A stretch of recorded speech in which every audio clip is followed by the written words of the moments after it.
Good evening, everyone. Tonight, we are very happy to be collaborating with Iker Gil and our friends at Mas Context to co-present a talk by Koldo Lus Arana, aka Klaus, about architectural narratives via the interactions between comics and architecture. Before we get started, I want to take a moment to acknowledge the work of Mas Context, who, as recipients of Graham Grants in 2012, 2013, and 2015, have consistently, and some might even say unrelentingly, continued to pursue the creation of new ideas through each issue of their quarterly journal by contrasting the perspectives of an array of practitioners from multiple fields on a single topic that addresses and affects the urban context. These efforts also extend to a thoughtful lineup of events, including the one we will hear this evening. Following the talk, we'll have a few minutes for questions, after which I'd like to invite you all downstairs for a glass of wine in the library. The galleries will be open late, so please check out our current exhibition, The Flesh is Yours, The Bones Are Ours, by Chicago-based artist Michael Rakowitz. Also, stop by the bookshop, where everything will be 10% off this evening. We have a variety of recent grantee publications, new titles related to the exhibition, as well as recent periodicals, including, of course, Mas Context, and we have Trace, Surveillance, Legacy, Tokyo, and Debate. Which one is sold out? Narrative is sold out, so you'll have to hit the internet for that one. So with that, please join me in welcoming Iker Gil, Editor-in-Chief of Mas Context.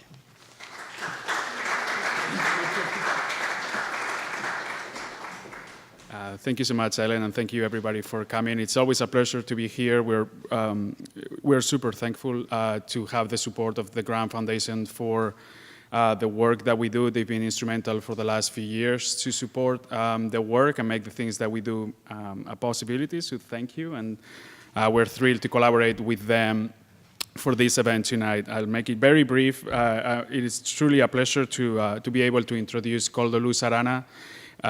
We are both from the same hometown, and we happen to be here, so we're going to have, both of us, a strange but very similar accent. So hopefully you can, understand that. But it's always a pleasure to have someone that is from the hometown and bring new things to Chicago. He also, it's a very special person for us. We've worked with him in several issues. We've had his articles, his drawings. He was the guest editor for the narrative issue. It was a very important issue for us. It was a special collaboration that, as Ellen said, it's been sold out, but we still have all the content online. But it was an important collaboration that I think you'll see some of the things today, but it's great to take that collaboration further into this lecture. Koldo Lus Arana is an architect. He's an illustrator and architecture scholar. He earned a master in design studies from the Harvard GSD in 2008 and a PhD from the University of Navarra in 2013 with the dissertation Futuropolis, Comics and the Transmediatic Construction of the City of the Future. His main lines of research deal with the interactions between architecture and media and with architectural perspective. He currently teaches theory and history of architecture in the University of Zaragoza in Spain. So please join me in welcoming Koldo.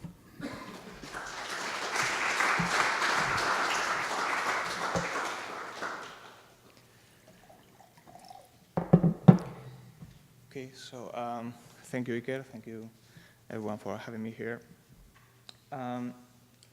We do indeed have very similar accents, although I think I have a tendency to lose my English at some point in the presentation.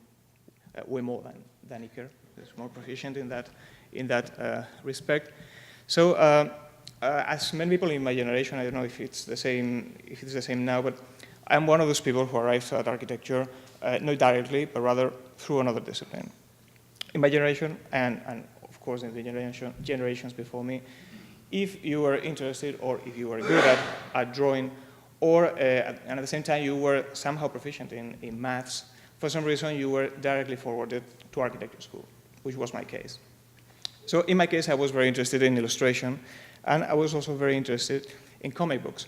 And paradoxically, it was things like this, like La Fièvre du Piquant by François Schuiten, which prompted me to take the decision. I thought, okay, so there's a connection here. And actually, through the drawing, I found architecture more exciting. Actually, I think that there are many architectures which are not exciting themselves, but that can be made exciting through good drawings. So even after I had already been subjected to the virus of architecture, which is this thing that, it bites you in school, gets you, never lets go, I always had at the back of my mind the idea of exploring this overlap that to me was so clear and so exciting, but which for some reason no one around me seemed to notice.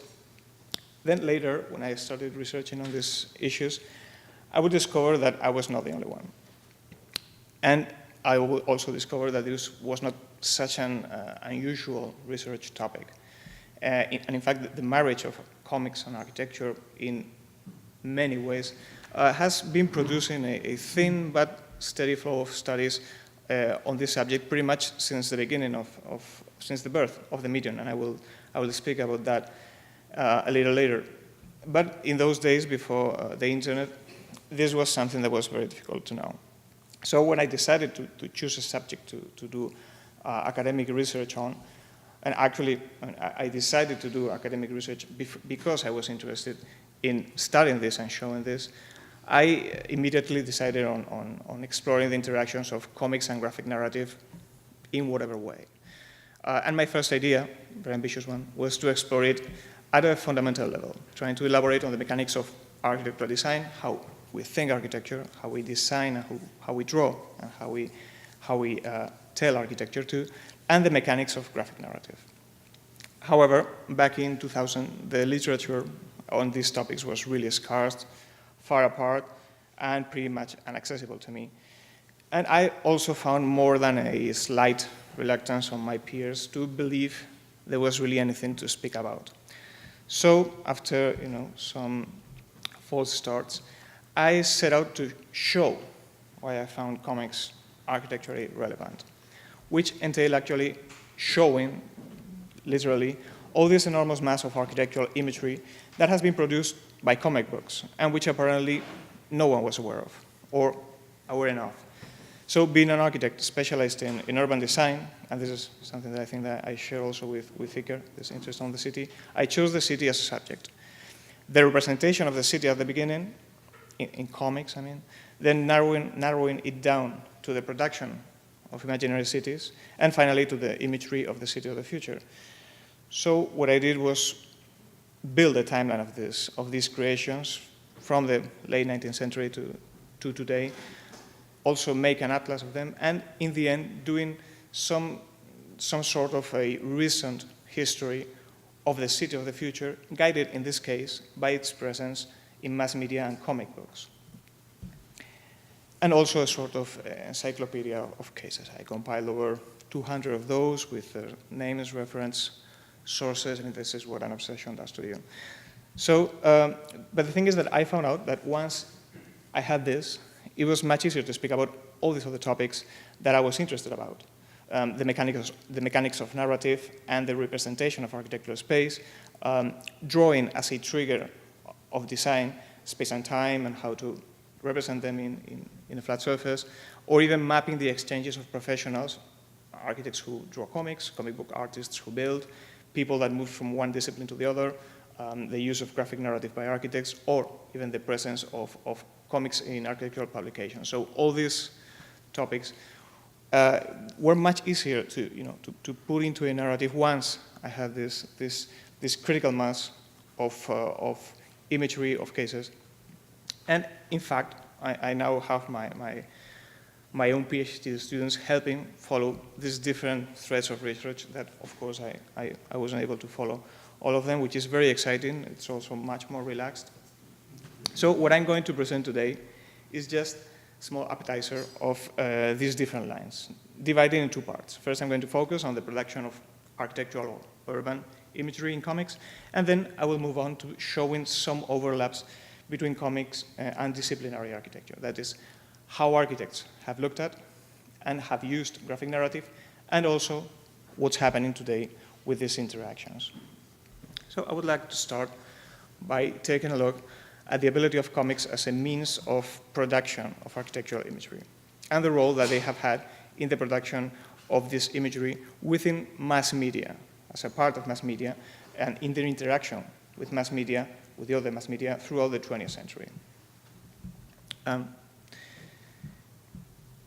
Because mass media were born in the city and developed and grew looking at the city, if we have a look at 19th century and early 20th century magazines, what we will see is that we will find lots of articles that commented on the city, its possibilities, its deficiencies, and in this commentary, very soon they started speculating on the future, both due to the fascination that the growth of the American, especially the American modern city, caused in these citizens that still looked at reality within 19th century paradigms, but also many times as a way to criticize the present.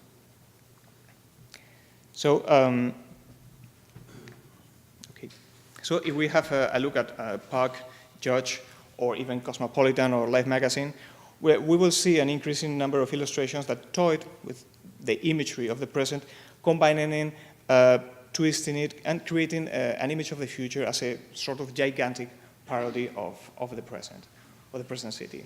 But also generating in this process a critical mass, again, of futuristic imagery that would also inform the imagery that architects had in their minds when designing the immediate future, which to me underlines the role that media can have in the renewal of architectural imagery.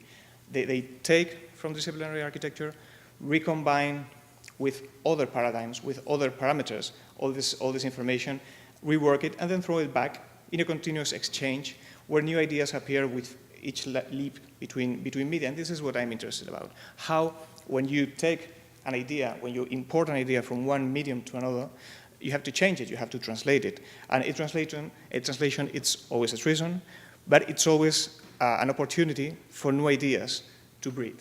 This is something that we also, I also commented with Jimenez, I believe it's very well known here, that when you copy something, if you copy it poorly enough, then it becomes something different.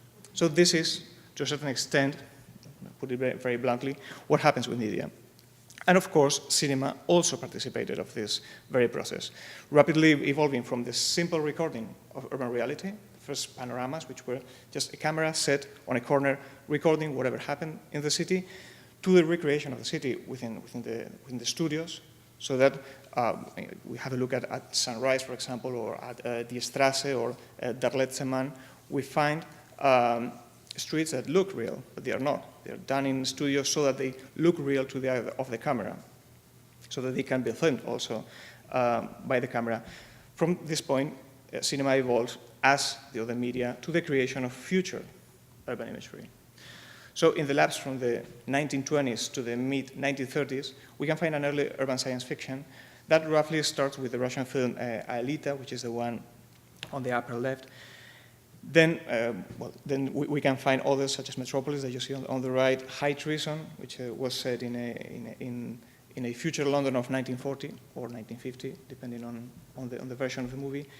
And finally, Just Imagine, a sci-fi musical film that constructed in an enormous model the future New York that had been dreamed by architects, by Hugh Ferris, by Raymond Hood, among many others, Harvey Wiley Corbett. And this early science fiction ended in 1936 with Things to Come, which was H. Wells' response to Metropolis, which was a film that he had liked not at all. And if out of all these, Fritz Lang's Metropolis is the one that we remember, it's because it would resist the test of time as the depiction par excellence of the future. Even if the film was, as Wells pointed out, more Uchronian than futuristic, was already dated the time. I mean, the future that it depicted was already dated the moment that the movie opened. But interesting, it's interesting again that it stems from Lang's own experience of the present, namely his impression of New York in the early 1920s, which he then translated into this imagery. And again, as in the printed media, Lang City was also a collage of the many faces of the present, linked together in the viewer's retina by the magic of cinematographic montage. But, and this is I argue that if the film stands out, it's not only because of its beautiful imagery and of its inventing cinematography, but also because it fulfilled for the first time the eternal promise of the modern city, the ability to fully experience this vertical space where the street is a void that can be traveled in all its height, which is something that we are still waiting for, by the way.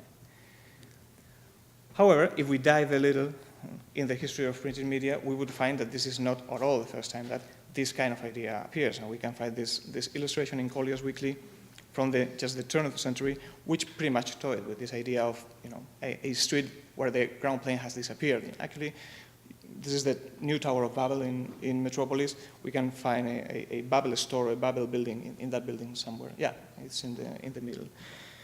But, and here's where I enter with my own research, even better, this was not the first time that the public was offered a sequential trip through this type of a space. So we can find a very similar journey more than a decade earlier in Winsor McCay's Little Nemo in Slumberland, where the cartoonist took his characters on a trip to Mars, which had suffered in his imagination the effects of uncontrolled ground speculation. And actually, there are many overlaps between Metropolis and this sequence of Little Nemo in Slumberland that I'm not going to enter into. McCay, who, by the way, he was the editorial cartoonist for Randolph Hearst, he was indeed one of those illustrators who designed, according to some scholars, the image of the future on par with the image that the architects of the time were designing. But again, as in Lang, we could also trace this image of the future to an early trip in McCay's comic strip, where he took his characters to a fictionalized American city that could be Manhattan as well as Chicago, but which in the juxtaposition of the vistas, the different spaces depicted in each frame on the page, when all these were linked together, put together in the space of the page, became a sort of gigantic version of itself, a hyper-urban space that surrounded the reader, and which I argue that is somewhere in the origin of this idea of his metropolitan Mars. So if we fast forward to the 1930s, we find that after the Wall Street crash of 1929, however, science fiction pretty much abandoned urban speculation. The city and the skyscrapers were certainly too charged with connotations of a present reality that maybe shouldn't be remembered by, or shouldn't be reminded by science fiction. So science fiction turned towards space and escapism. So we would have to actually wait several decades in order to find interesting urban imagery in sci-fi cinema. Comics, however, starting in the 1930s, had an expansion because they graduated from comic strips to comic books. So once they started producing comic books that were aimed at everyone, I mean, they weren't particularly so sophisticated, but they were read by pretty much all strata of society. So in these comic books, at the beginning, we found, we found the last refuge of all these utopias of the early 20th century, futurism, expressionism, constructivism, which were used as a token for futuristic or extraterrestrial worlds, usually in very grossly simplified versions offered by Buck Rogers or Flash Gordon. However, once the comic book is established as a medium, or it's not a genre, but let's say as a genre itself, and science fiction has this success, comic books simply started producing iterations of whatever worked. And in this endless iteration of the same imagery, they started appropriating everything that was available in other media. So we see that in the cities of comics throughout the 1940s and 1950s, we see an evolution from these naive forms of the 1930s towards mechanicism, which created an enormous catalog of urban imagery that was there, available to use, and also that helped shape the minds of several generations of readers and also of several generations of architects, which this is something that would be probably way clearer in Britain, in Great Britain, with Dan Dare. But meanwhile, if we're talking about the American scene, but if we go to the French market, in the French market, comic books very quickly turned albums. So these were better printed, hardbound, These comics, this bande dessinée, they upgraded again from disposable items to collectible items. And they were not strictly targeted at children, and this also reflected in the attitude of publishers and creators who would approach the design of their bande dessinée with an increasing degree of sophistication. So from the late 1940s onwards, we start finding comics that offer increasingly detailed and increasingly accurate too reconstructions of the cities of the past, rendered with an accuracy bred in the mentality of the Beaux-Arts and the French Academy in Rome, this mixture of speculation and archaeology. And those exercises of induction, of historical speculation, would keep evolving and would keep informing the approach to comics by authors and what the public would expect from these comics. So when in the mid-60s, science fiction started being again fashionable, this architectural consciousness of the historical comics translated into an also architecturally conscious science fiction that featured the same attention to detail, the same ability to absorb different reference and to absorb and reconfigure different reference that would help build up the advent of the high-tech or the megastructural cinema in the late 1970s. And the image of on the right, which is Valerian, which is currently being filmed by Luc Besson, would be extremely important in this sense because it would, to a great extent, be some of the bases where the Star Wars universe, which would take again architecture to the screen, was created. And for example, if we have a look at the lower at the image on the lower left, we see this is a very accurate depiction actually of one of the proposal by Paul Maimon for a floating city in Monaco, the floating city of Thalassa, which appears in the castaways of Times, roughly a few months after it was presented. So this also speaks loudly about the imbrication of the megastructural scene within public discourse in France in the 1960s. So we move again back to cinema. Comics wouldn't stop their evolution. So if we move forward to the cinema that we said that didn't present much in terms of architecturally interesting imagery for 50 years, when it appeared in 1982, after its initial commercial and critical failure, Blade Runner took the torch of Metropolis as possibly the most influential science fiction film of all time.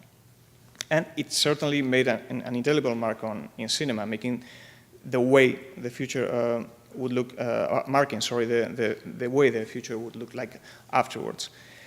But also in academic literature, which would turn it into an icon of the postmodern era.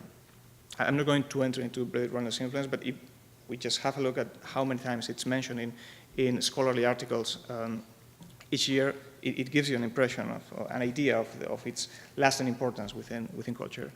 And as many have argued, Scott Buchalman among others, Blade Runner is in many ways a reenactment of the themes of Metropolis, which is updated and upgraded, exponentially expanding, in fact, for the modern era. However, if we go back and read Philip K. Dick's novel, we soon realize that there's very little in terms of setting that made it into the screen. Dick's world, as presented in the San Francisco that the movie was set in, was a deserted one, while Scott's was densely populated. It was hypertrophied, richly textured. It featured lots of urban tribes. So where did this come from? I mean, this is something that's very easily explained through the reference Scott was playing with, namely the already proto-cyberpunk science fiction that had been produced in the French market in the last decade, where a new generation of artists who built on the success and on the industry that had been put together by the previous generation of comics artists, they started taking sci-fi into bleaker, more sophisticated, more culturally relevant to corners, and architecturally even more arresting ways. And I just brought a few examples. This is one of the comics that all of them belong to the heavy metal or Metallerland scene, which was all this generation that grew around the French magazine. This would be Mobius illustrations for The Long Tomorrow, with this city that's carved into the ground and runs deep into the ground. This would be one other of the reference that Ridley Scott would use, which would be Bilal's La Foire aux Immortels, the Affair of Immortals, which would provide him with both the texture that he would need for the movie, and also with this kind of bunkerized Paris. It would also provide him with this idea of retrofitting, of appropriating the city, and also some of the pseudo-techno-organic forms that we see in the designs that Sid Mead used then as a basis for the construction of the visual imagery of the film. And I could bring in many other examples that grew up before and around Blade Runner, because Blade Runner took from all this pool of imagery, but also redirected the ways into which it would evolve. So we see series such as this one, Rank Xerox, which were part of the imagery that Ridley Scott used, but then would also evolve, appropriating some of the scale that Blade Runner gave to the idea of the future. And also, all this imagery that I'm showing is only part of what Metallerland and French comics produced, and because we're talking about a generation of authors that they enjoyed a moment of suppression of the borders between high and low, between popular culture and high culture, and they started using the medium for pure speculation. And so they would make speculative exercises of pure experimentation, which took perspective, or previous perspective, to an autonomous zone where anything could be appropriated in order to generate interesting architectural imagery. In the case of Mobius, he explored architecture in intersection with other preoccupations of high culture, and he made this Dadaistic exercise almost of automatic writing. But in the process, sometimes he used a sort of cut-up where he mixed a reference like William Burroughs would do. He produced these folies which combine freely Nouveau Realism with Magritte's surrealism, the Kirikos metaphysics, Dali's viscerality, and which generated the visual humus, which is referentially omnivorous, where Blade Runner would be gestated. And this is Europe. This is where we're looking at the West. But if we had a look at what was happening in Japan in the 70s and early 80s, surrounding the moment where Blade Runner appeared, we would see how this sophistication would grow exponentially. As I say, in Europe too, but especially in Japan, we could find a whole generation of authors who would who would feature the city as a prominent character of their series, both the present one and the future city. And these cities appear as a distorted doppelganger of the many faces of present Japan, designed in astonishing detail and with the proficiency of an architect. So these are I only brought a couple of slides, but when someone in class tells me like, well, no one draws architecture like an architect, I say, no, there are people who draw it way better. Like, for example, Katsuhiro Otomo, who I would give my left arm to be able to draw with this precision.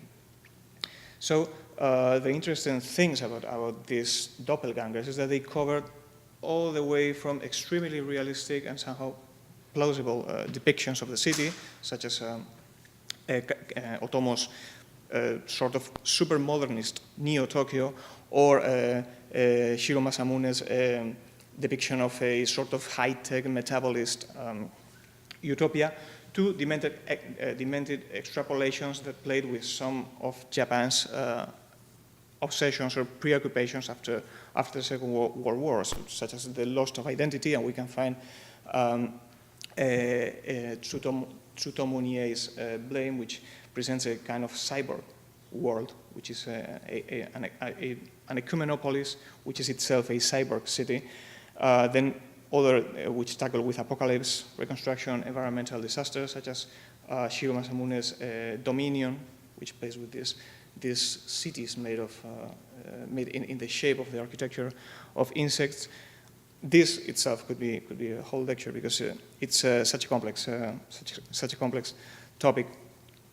And I am usually tempted to call these cities specificities because unlike cinema, which in the digital era has tended to produce generic futuristic environments, if we go back to Europe in the 80s and 90s, we find how these authors use these dystopian settings and these stories that they themselves create as a trigger to produce specific styles. So, I mean, I could go through many of those, but for example, in The Waters of Mortelion, they use this dystopian scenario to create a sort of trash baroque, which is made out of whatever you can find in a scrapyard.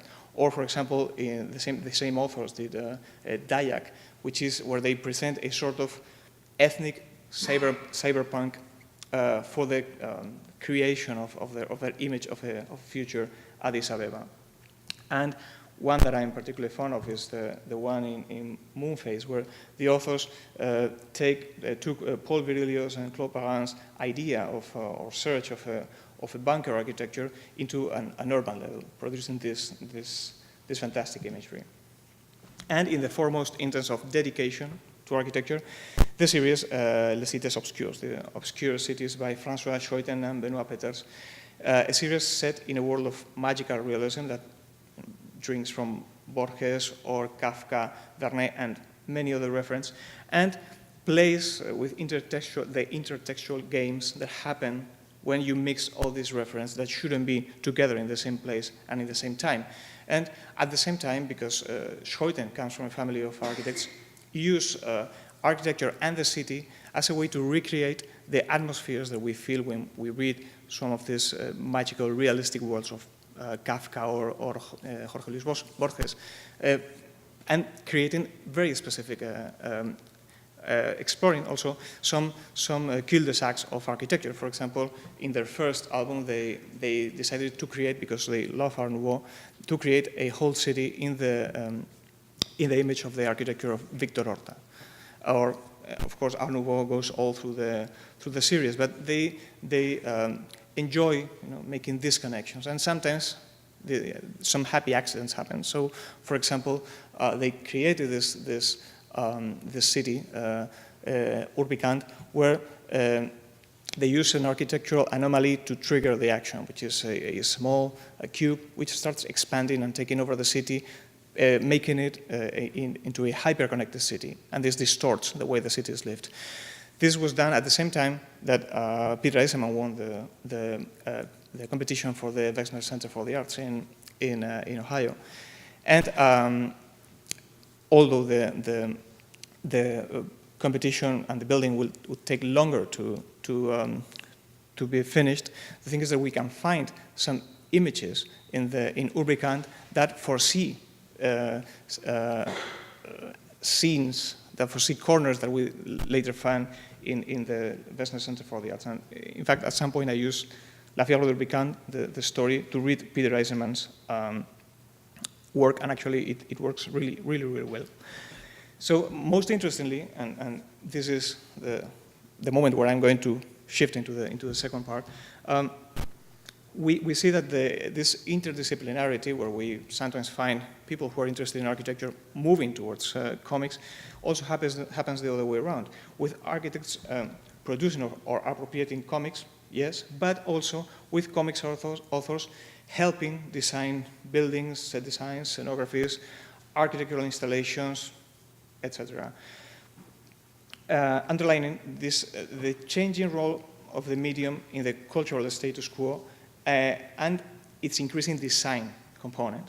So Excursions into architectural grounds are frequent, for example, in Marc-Antoine Mathieu, I will show it a little later, or especially, again, in François Schuiten's, whose designs have been translated and adapted into exhibition spaces, interior designs.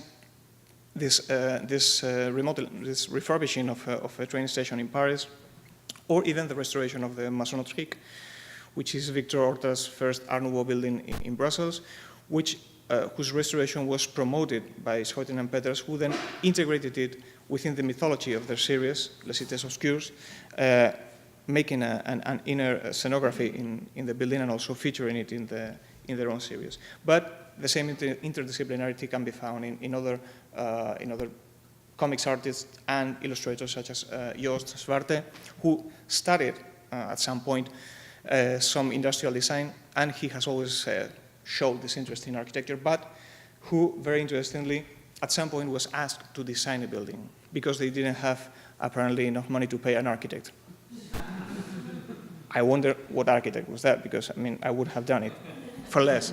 So, and the thing is that he designed the building his way.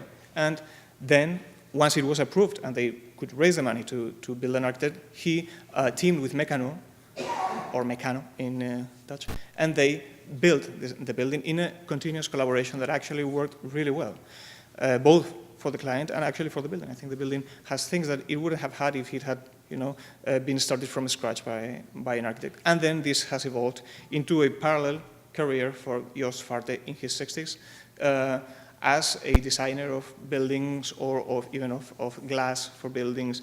I mean, he has now two parallel careers as a designer, both on the page and outside the page. And in the case of the Schuitens, these migrations also feature multiple crossings with Luc Schuiten, the brother, one of the many brothers of François Schuiten, who's also an architect, or who's mainly an architect, and he for a long time he provided the plots for one of the series of his brother, and also used these stories and these comics as a plateau to introduce his own utopian designs, because he is very interested in sustainability and bioclimatic architecture. So he would test these designs, these utopian designs, within the very permissive world of fantasy, and then he would start taking little bits of these experiments into his actual practice. So nowadays, as I said, and you notice that I moved to the second part of the lecture, so as I said, we are more used to these exchanges. However, the thing is that these exchanges are not that new. I mean, the interest in graphic narrative is not something that only happens now, although now we are more aware of it. And we could actually date them back to Le Corbusier. And I like to start here because Le Corbusier, first because it's a little bit shocking too, but then also because Le Corbusier embodies pretty much, or the use that Le Corbusier made of comics embodies pretty much the different usage, or the different usages that architects have made of comics, or graphic narrative, or cartoons, and the different glances that they have cast on them. So if we look back at, we went back to 1921 and looked at the issue 1112 of L'Esprit Nouveau, we will find a surprising article signed by Defayet, which was a pseudonym, a nickname shared by Le Corbusier and nos enfants, entitled Topfer, Forefather of Cinema. I'm not going to pretend that I speak French. So, and here, Le Corbusier very enthusiastically vindicated the role of Rodolphe Topfer, a Swiss artist, pedagogue, school director, schoolmaster, and scholar, better known nowadays for being one of the Swiss fathers of modern comics. And he vindicated his role as a forefather of cinema in a text that was then accompanied by several of his early comic strips. His Monsieur Pencil, or I think the other one is Histoire d'Albert. So this might seem like an odd place where to find one of the first academic articles on comic books.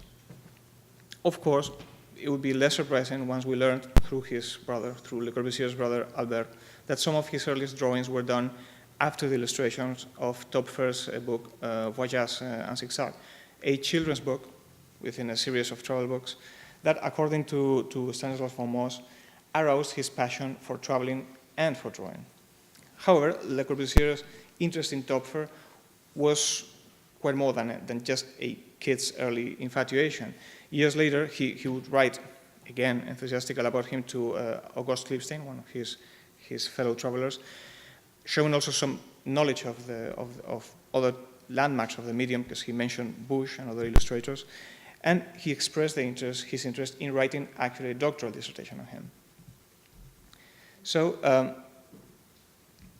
then I make a parenthesis here. This is not the only, Töpfer was not the only instance where Le Corbusier looked at cartoons, and he actually, in his earliest books, he used cartoons very extensively. So this, for example, is a plate, an unedited plate from La Ville Radieuse, where he appropriated a cartoon by Marcel Capy, which was to my knowledge, it was one of his favorites because he used him a lot, which was extracted from Le Journal.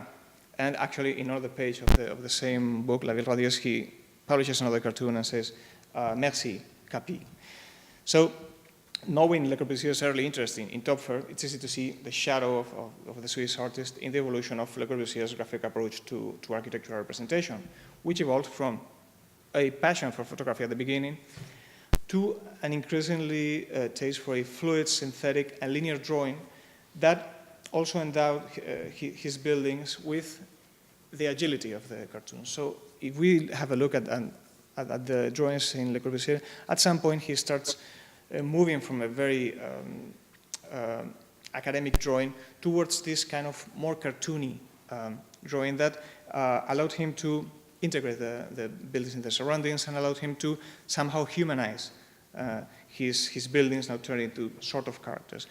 Or, again, looking back at Töpfer, we can see Le Corbusier's frequent use of sequences or panel grids. I don't have an image, but he used frequent panel grids in his oral presentations or in his representations of architecture, or he even used sequence of panels, such as in his depiction of his own project, La Ville Contemporaine, in L'Esprit Nouveau in 1922, where he presented it in a few panels with captions. The other one is an earlier drawing also from Esprit Nouveau, in the tradition of the pictorial stories that had been published in European humor magazines for the better part of the 19th century.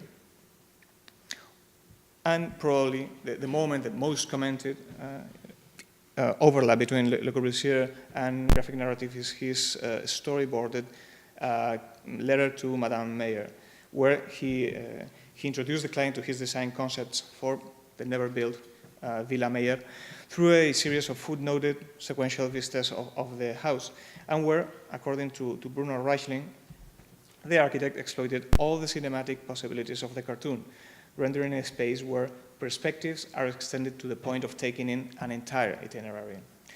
Reichling wrote this in an article where he was commenting on the influence of Jeanneret's painting, Purist painting, on Le Corbusier's architecture, the double in the mirror, which would evolve from the linear cinematic promenade architectural that we all know to a sort of interpenetration, spatial interpenetration of enjambment. And it's interesting to see how much clearer these remarks become, the Reichling's remarks, I mean, when we apply them to the pages of the comics that were available at the time, which had already evolved from single strips to full pages. And the most vivid example might be this image that I have already shown, this well-known plate from 1907, where we see that free from the constraints of reality, Maquet builds a much more complex version of this multi-space that the letter of the Le Corbusier's letter had. But the mechanics are pretty much the same. So in this case, the framed space of each single panel is merged with the mediation of the material ether that fills the space between them into a superspace conformed by the joint perception of this multi-frame space of the page. And in Maquet's case, this superspace appeared in the form of a non-Euclidean hyper-urban space that underlined the urban origins, or at least to me, to my eye, it underlines the urban origins of the kaleidoscopic or panoptic visions that were cultivated by the Cubists, which can also be found in a sketch drawn by Le Corbusier that same year, but I guess this is just a coincidence. However, I think that, going back to this image, I think it explains very well the potentialities of the system of comics to recreate the experience of architectural space. Better in this sense than cinema, because in cinema we have a linear sequence where each space, each moment is replaced by the previous space. But in comics, we can, we have no option to go back, backwards and forwards. I mean, we can now with fast forward and rewind, but this is not the point of the film. However, in comics, we can, as in a book, we can go back and forth between these spaces. And also, here we don't have a substitutive sequence. The other spaces and the other moments, the ones that came before and that are going to come later, are still surrounding the one that we are looking at. And I think that this underlines one of the reasons why comics are so appealing sometimes to represent architecture. And the same would happen, and I want to make it clear that I'm just referring to things that were produced at the beginning of the medium. The same could be said about the sequence of Sunday pages that from Frank O. King's Gasoline Alley in 1934, where he documented the fictional construction of a house with the particularity that the 9 panels in which the page was divided composed altogether an axonometric view of the building. So each panel is an individual time and space, both a fraction of the story and of the whole space, that retain its individuality, and at the same time is part of the bigger whole, which is the whole house and the whole story. But if we expand a little bit outside Le Corbusier's world, of course, Le Corbusier was only responding to the spirit of the times, and we can go back and see that many artists of this time were interested in caricature, cartooning, and of course in sequential narratives. And here I brought these 2 instances of Picasso and Dalí because they are such big names, but we can go pretty much anywhere. Even this is a sketchbook by Eisenstein done when he was sick, when he was a kid. I think he was 15 or something like that. And it's full of both cartoons and sequential narratives. Here we have this diagram for Alexander Nevsky. But even a painter, such as Lionel Feininger, he started publishing 2 comic strips in American newspapers, actually in the Chicago Sunday Tribune, before realizing he wasn't able to keep up with the weekly pace and evolving into proper art. And here we have his cover art for the Bauhaus, for the first issue of the Bauhaus. But at some point, he had 2 series in the newspaper, which were Wee Willie Winke's World and The Kinder Kids. So moving on from Le Corbusier, this is going to be a much faster overview. Also, this was not the only time that comics, cartoon, caricature, and graphic narrative were used by architects in some way. Sol Steinbeck's cartoons appeared many times in architectural publications, and very especially in José Luis' third publication of the Siam 8, The Heart of the City. And there's also, for example, a very famous sketch by Buckminster Fuller of his 4D buildings, which all the point of the building was the fact that it was transportable. So he used graphic narrative to convey this idea. Or Lina Bobardi's A Magazine, which published a comic strip in every cover, as well as several cartoons in the inside pages of each issue. However, we would have to wait till the 60s to see comics featured prominently in architectural magazines. And of course, the moment would start with Archigrams for issue, the Zoom issue, which was actually focused on science fiction, but which everyone remembers as the comic book issue. Because also it helped launch them into an international scale. Before that, they sold a couple hundred copies, and then they started being in the thousands. And in this issue, comics featured most prominently in the cover and in Warren Chalk's Space Probe collage, where he claimed, and also Peter Cook, who was not a very avid comics reader, but he claimed the value of the powerful image or imagery of space comics, as they would call them. And what's most interesting, all these comics, and I know it because I went through thousands of comic books in order to find out the sources that Warren Chalk used, which were totally random.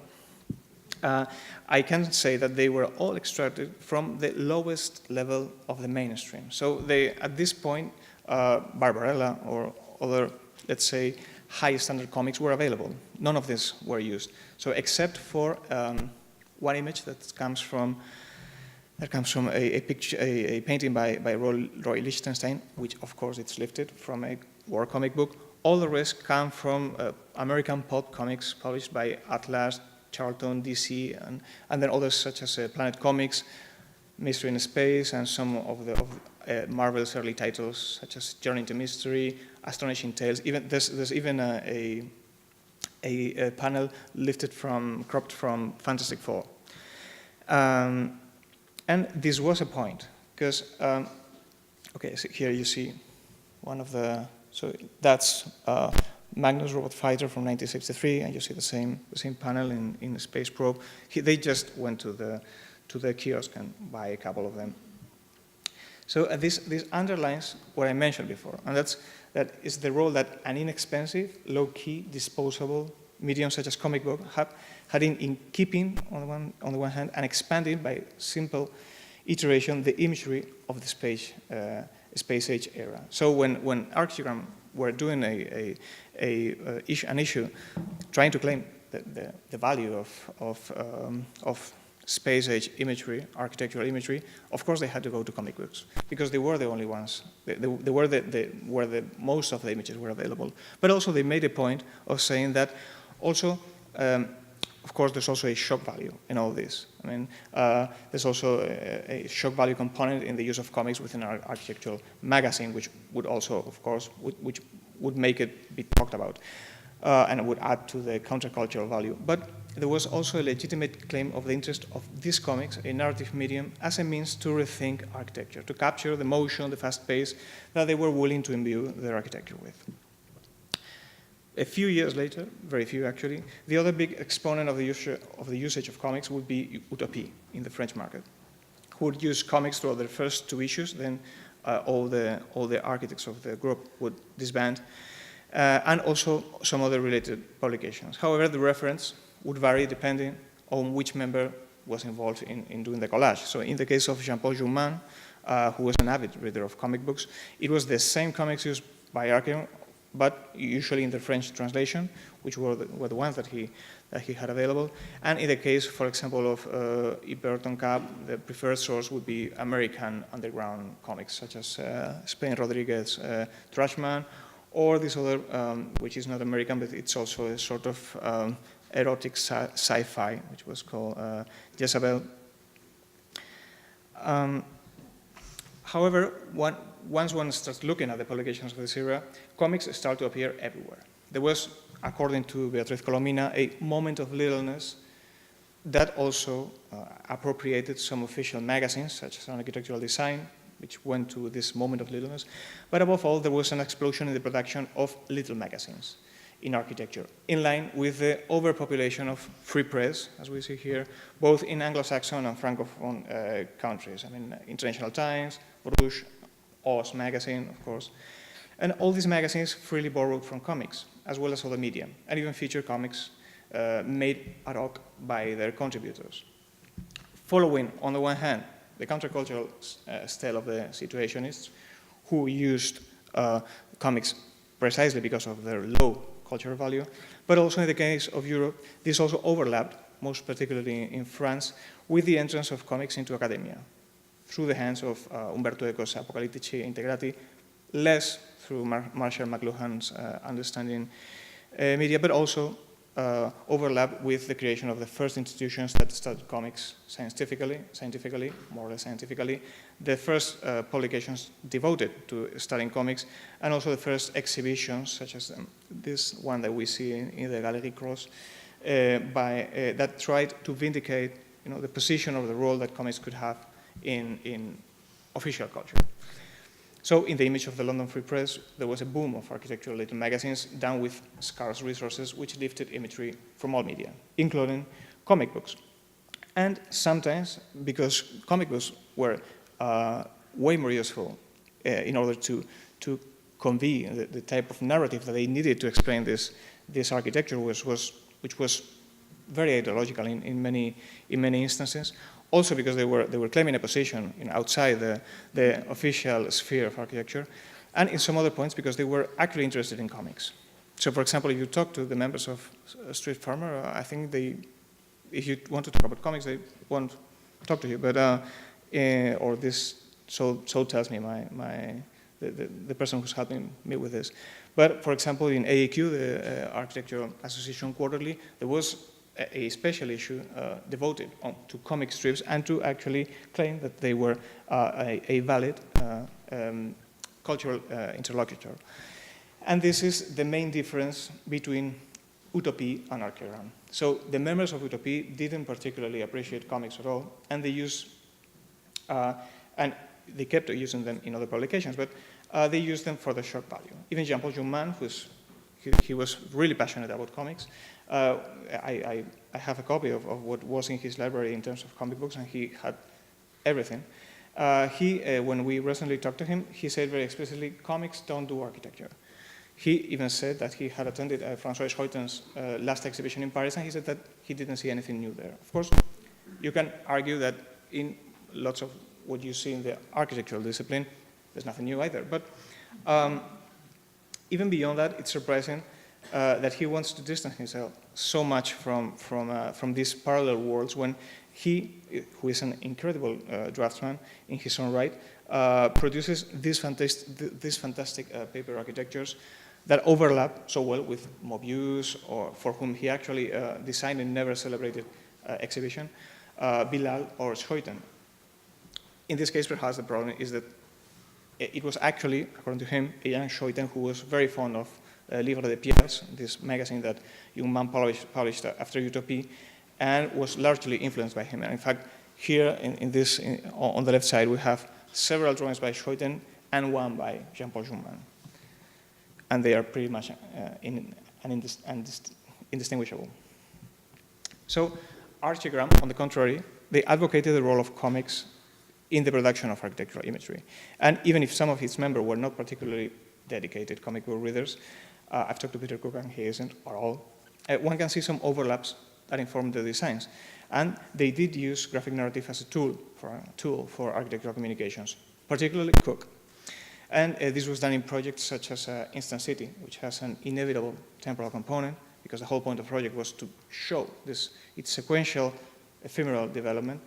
One could argue that today, most possibly, this would be conveyed through a video.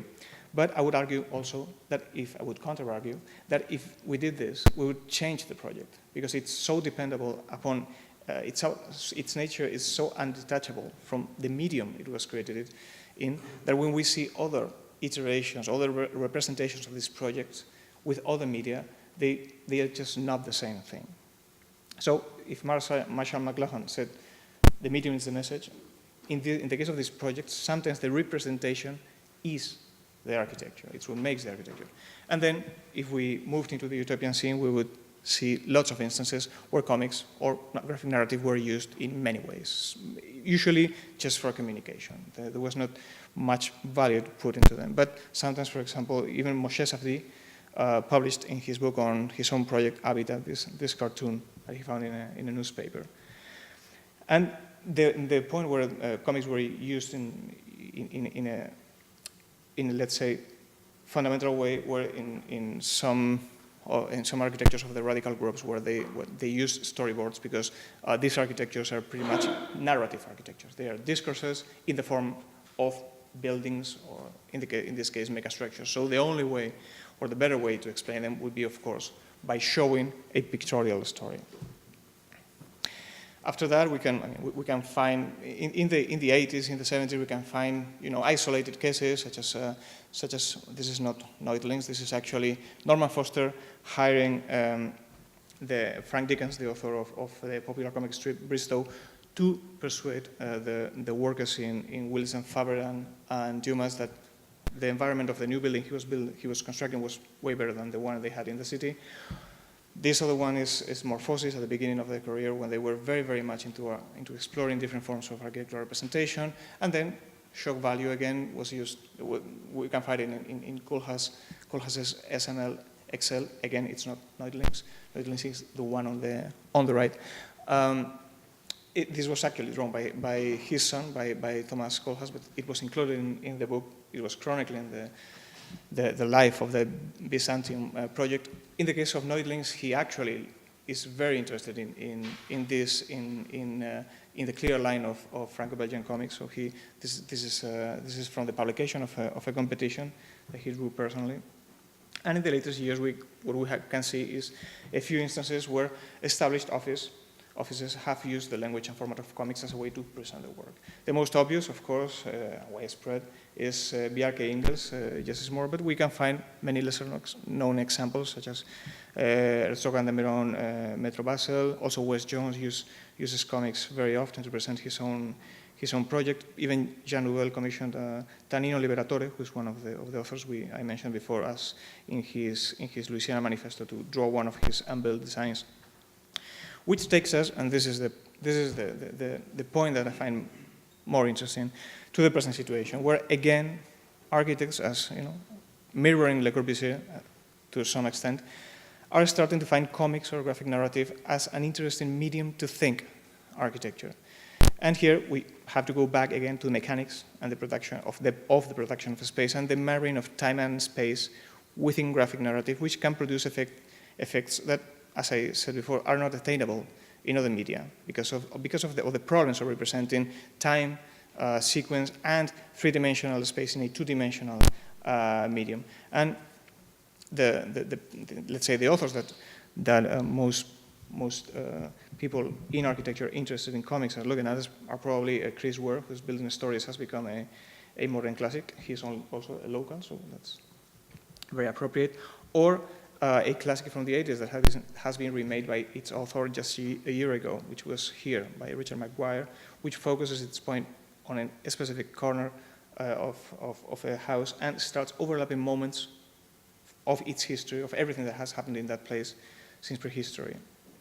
But there are many authors whose work offers sophisticated games that play with the discordances and overlaps, the compression, the expansion of space that happen when putting together in a graphic temporal sequence two-dimensional representations of three-dimensional spaces, such as Victor Moscoso in the 60s, or Shintaro Kago, who's a master of Eroguro, which is a Japanese manga genre, who plays with the effects that exhibiting or disrupting the mechanics of spatial and temporal narrative creates. So here he presents a page, turns it into a volume, and then intersects what's happening in the two phases, usually with very, very disquieting effects. Or Marc-Antoine Mathieu, who is a good example of how appealing this can be. He uses, if we usually have two spaces, the inside of the panel, the space of the page, he plays with what would happen if we actually took the characters out of the page or cut one panel so that we can see something that's happening in the future within the book. This is probably one of the most interesting examples. And these overlaps are pretty obvious in the works of a new generation that moves on the borders between design, be it architecture or not, criticism, curation, such as Leopold Lambert, who is very influenced by the aesthetics and the themes of Mathieu, that's Borges, Kafka, labyrinths, spirals, but not just as an abstract idea, but also absorbing the representation of these different tropes. Because the way we represent things is usually, or at least informs, the way we see or the way we think things, in this case spaces. Or, again, closer to Chicago, or he was closer some time ago, Jimenez Lai. And here I'm presenting Sociopaths, which is one of his longer stories, which is a story that follows the points of view of three different characters in a story which is a whodunit story of a murder, so that each time one of the characters explains how things happen, he describes the space that they happen in. And each time one of them explains this house, they explain it in a different way. So the space of the house changes, and also the architect here can experiment bending the space, making it collapse, and making it become an impossible encompassing of diverse or even divergent architectural spaces. So, to sum up somehow, what's the state of the question now, if there is a question? Now we're living in a digital era where new media have changed the way we communicate. have also changed the processes of architectural production and representation, or even the way we think and design architecture, not to talk about what we expect that in regards of what architectural imagery should look like. However, paradoxically, maybe, but also not that surprisingly, in this time, where all architects are using the same digital tools to produce hyper-realistic, very detailed plans and renderings, and at this point where there's motion everywhere and everything seems to move at a really fast pace, some lower-tech media, emotionless too, are undergoing a strong revival. There is, for example, and you only have to go to the internet to see the increasing appreciation of hand drawing, maybe then digitalized somehow, or in the interplay between hand drawing and digital drawing. But there's an increasing appreciation of this old way of representation, and also of other means of graphic representation that involve narrative. And of course, the new means of communication provided by the internet also are offering a platform to show certain works that in other times would have stayed hidden in the drawers. And this situation is probably prompting people to actually do these things and put them out there. But maybe they wouldn't have done it them otherwise. And also the architectural profession is changing.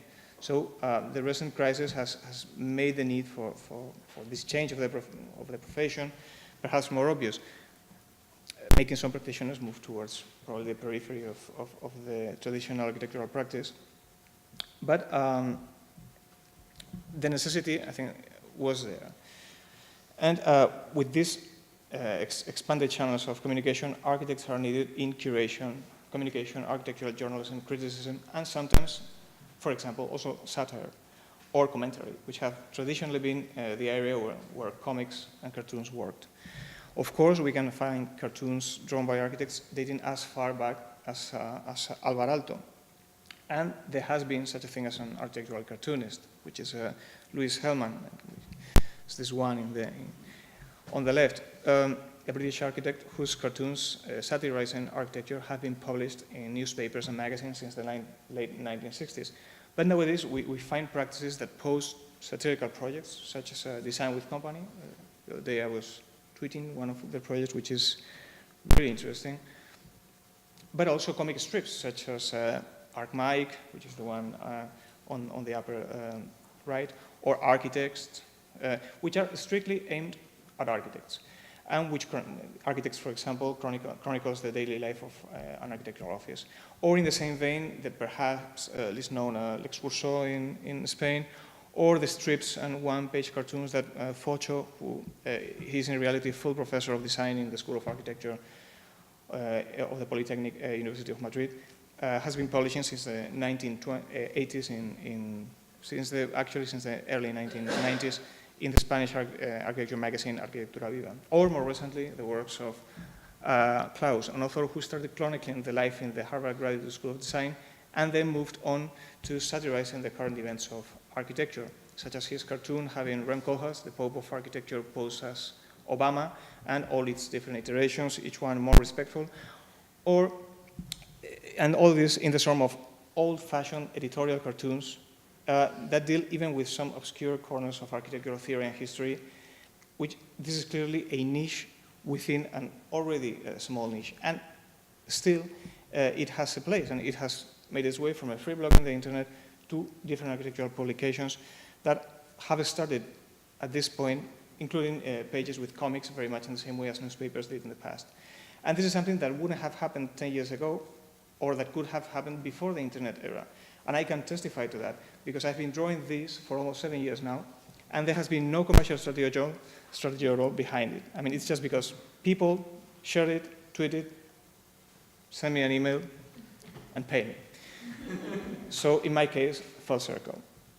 So if anyone after this, I don't know if very articulated presentation, is still interested in the topic and going a little bit deeper, there's a lot of literature about comics and architecture, but usually very scattered and in the forms of either unreachable catalog, exhibition catalogs, or in the form of book chapters or articles. So if someone is looking for a little bit more of insight, I would recommend to probably check Melanie van der Hoorn's book, the very thick Bricks and Balloons, which is itself pretty much of a brick, which makes an overview of what's happening now in terms of connections between people in architecture who draws comics and the other way around, or this sort of spin-off, a little shorter exhibition, Architecture Stripper, which was celebrated this past year, which has a catalog that's shorter than the Bricks and Balloons, maybe more approachable.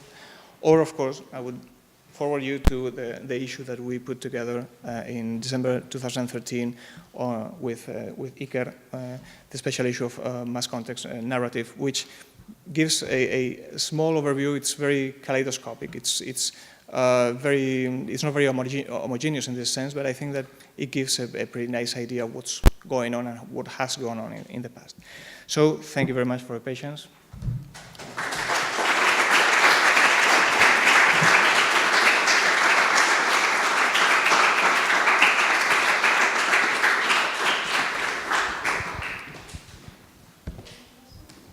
If anyone has any question or commentary, personal attack. Thank you. So the J. Lai Sociopaths comic, that kind of opened this up to me, but it was interesting that the architecture might influence a certain kind of character development as well. And so I'm wondering where, if anywhere, you've observed architecture and urbanism influence character development and character tropes, you know, the urban subject, I suppose. Well, I mean, there are many instances of overlaps and interactions. I would say that in the case of Schuiten, he actually designs the real Gesamtwerk, the real total artwork. So he creates worlds where characters belong to the cities they are in a very direct way. So they are shaped to look like the cities that they design, because the cities that they design look like the kind of world that they have in mind, the kind of narrative, the kind of story, arch that they design. But even out of comics, if you have a look, for example, at Factory 15's work, this is an architectural office in London, that it's actually a spin-off of Unit 15, which is a unit in Barlow University, where they create videos to, well, maybe someone here knows better than me, but they create videos that somehow reenact the feeling that you have inside a Ballard story, right? A J.G. Ballard. And in this case, it's a very nice case of using a story to create a certain type of architecture, but also having a certain type of architecture that also informs the way the story evolves. And this happens also with the clients. I mean, I'm talking about architecture, but it would be also the characters. I don't know if I am answering all. Thank you. So anyone else?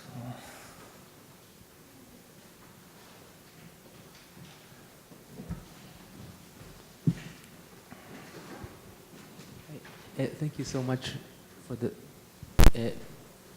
presenting all these materials. I'm interested in the way architects use comics in order to rethink architecture, in order to help planning, and I'm more specifically interested in this ontological status of the comics in relation to the sketch, to the draft, and more of today, the digitized rendering. Yes. Would speak about the relationship between rendering, comics. Well, I do think that when you are creating a story, and especially if you're an architect and you're creating shapes, you create a graphic narrative. I think that these stories have a little bit the same power of the sketch. You know that when you're sketching, what you put in the sketch, because of the accidents that happen when you're drawing, because you're not able to translate directly from your mind to the drawing, especially if you don't really have a clear idea of what you're designing yet. So you put into the sketch, and the sketch speaks to you and gives you back. So that's the reason why sometimes you never want to drop your sketches, and you keep sketching on top of the same thing, which you show it to anyone. This is my project, and they look, and it's like a black spot. But for you, it has all the information that you need. It has the project that you're thinking about, and all the different possibilities that it, all the different ways that it could develop, all in the same place. And I think that the developing stories, graphic stories of architecture, helps because they give you back again more things that you wouldn't expect. So this on the one side, and I also think that there's the power of comics, unlike, for example, cinema, is that in cinema you have to build things consistently, but in comics you're drawing the same thing one time and another, and things are put together with the glue of your mind. And because of this, I think that they become richer because they still have these possibilities that happen, in these blank spaces that are left between, one detail and the other, because you can't really get into all the complexity of a drawing because it's of a drawing of a comic, because you have a limited space. So I think that these ambiguities that happen within the narrative help also bring new ideas to life. This is what I think, and again, I don't know if I have answered to you. Have I? Ambiguity is a great answer. Okay, great. Then ambiguity it is then.